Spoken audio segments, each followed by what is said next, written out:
Today we're going to be covering some of the most frequently asked questions to make sure that you are ready and prepared for this unprecedented event.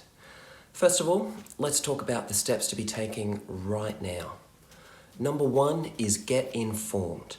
We're being bombarded with information at the moment, so OA is filtering and compiling sound, evidence-based advice and adding it to our resources section on the website. Simply go to optometry.org.au and click on the virus tile.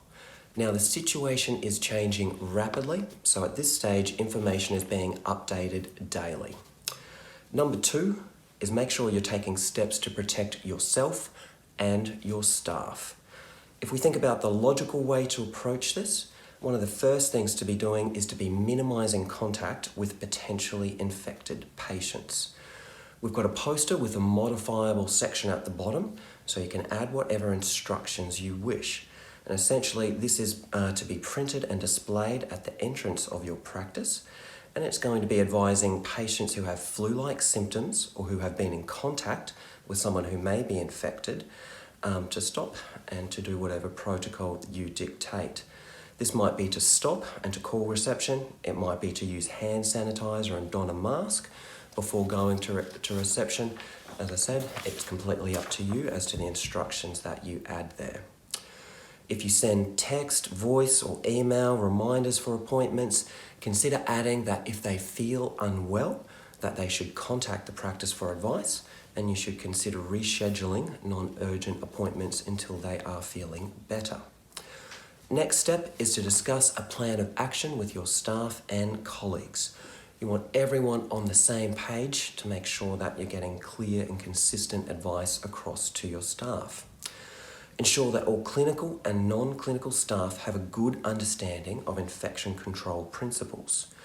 Now, we've added a link for a Department of Health free 30-minute online infection control training module that's geared around the coronavirus that can be completed by staff. It gives them a little certificate that can also be displayed in the practice. So this is a great place to start for staff training. They've also released environmental disinfection guidelines that should be given to your cleaning staff. Speaking about cleaning, consider disinfecting surfaces in front of the patient to reassure them that you've got infection control measures in place. Now, we've got a link to our clinical and experimental optometry infection control protocols up in the resources section, and we've also listed newer non-alcohol based virucidal agents that can be used on tonometer probes and things like acetate frames in this section as well.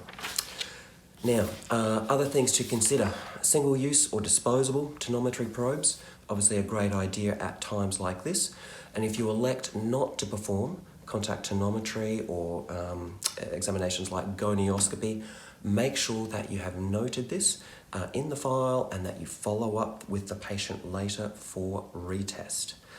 Some sources are suggesting caution over microaerosol generating techniques such as non-contact tonometry being performed during pandemics. So it would be prudent to avoid NCT on patients with conjunctivitis or flu-like symptoms and to follow stringent disinfection protocols at all times. The next step is personal protective equipment or PPE. One of the lowest hanging fruits here, or one of the easiest things to do, is to get a breath shield on your slit lamp ASAP. Now, you can order a breath shield from your slit lamp manufacturer.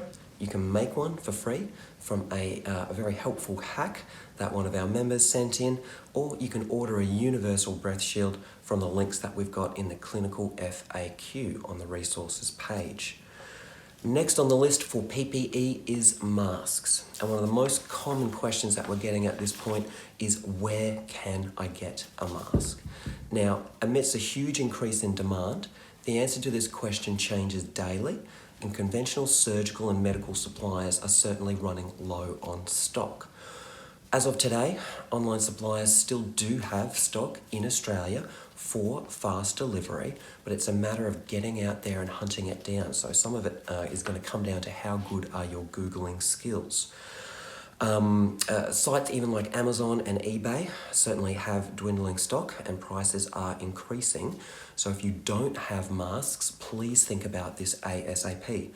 Simply type surgical mask or P2 N95 mask into their search field and see what's available. Things to be thinking about or things to be considering is the mask TGA approved? How many layers is it? Do they have Australian stock? And what's the delivery window?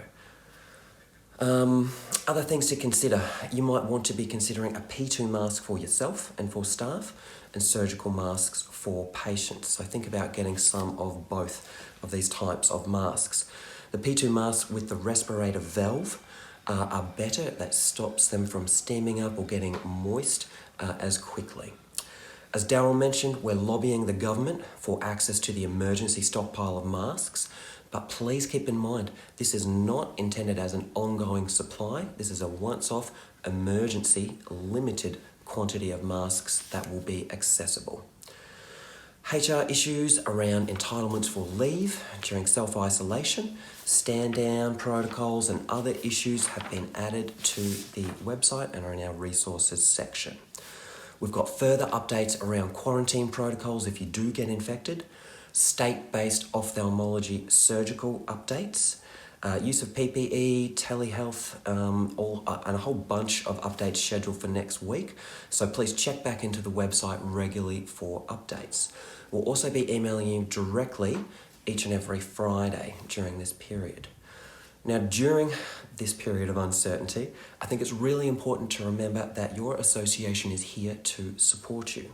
And Optometry Australia has taken measures and implemented procedures to make sure member support will not be disrupted during this period. If you have any questions, queries, concerns, then please talk to one of our optometry member support advisors. Thank you.